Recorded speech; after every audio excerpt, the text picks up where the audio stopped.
Foam materials are everywhere, protecting, sealing, and insulating some of the most mission-critical applications.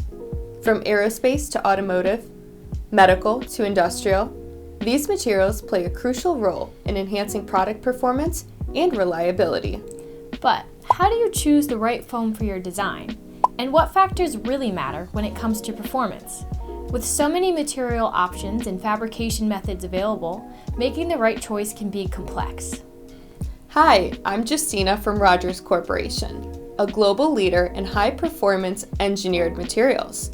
For decades, Rogers has been at the forefront of developing innovative material solutions that meet the demands of cutting-edge industries.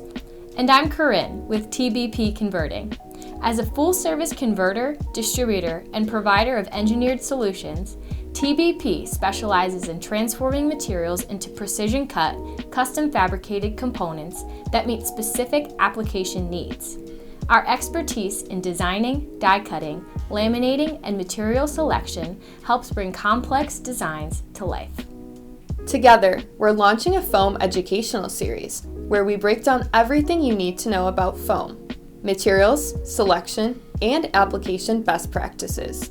From gasketing to impact protection, thermal management to acoustic solutions, we'll guide you through the science and strategy behind making the right foam choice for your needs. Foam might seem simple, but there's a lot more to it than meets the eye. And that's where we come in, to make foam selection clear, practical, and maybe even a little fun along the way. So stick with us as we explore the science of foam, one application at a time.